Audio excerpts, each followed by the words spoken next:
সবাইয়ের দীপাবলি কালী পুজোর দিন শুরু হলেও আমার দীপাবলিটা শুরু হয় কালী পুজোর পরের দিনই। কেননা এত পরিমাণে কাজের প্রেশার থাকে যে কালী পুজোর দিন আমি বাড়িতে সময় দিতে পারি না। পুজোর দিন সেভাবে সময় না দিতে পারলেও পুজোর পরের দিন ছেলে এবং ভাই বোনেদেরকে নিয়ে সকলকে নিয়ে কিন্তু আমরা বাজি পোড়ানো স্টার্ট করে দিলাম। প্রথমে একটা ছোট্ট সেল ফাটাই, সেই সেলটা তবু মোটামুটি ছোটোখাটোর মধ্যে বেশ ভালোই লাগছিল। এরপরে আমরা নিয়ে চলে আসি একটা বড় রঙ্গশাল।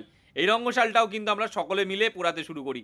আর এই রঙ্গশাল পোড়ানোর পরেই আমরা এবার ফানস ওড়াই। ফানস ওড়ানোর পর কিছু লঙ্কা ভটকা ছিল, সেইগুলোকে আমরা ফুটিয়ে আনন্দ উপভোগ করি। আর তোমরা কারা কারা এইরকমভাবে বাজি পুড়িয়েছো অবশ্যই কিন্তু কমেন্ট বক্সে কমেন্ট করে জানাতে ভুলো না।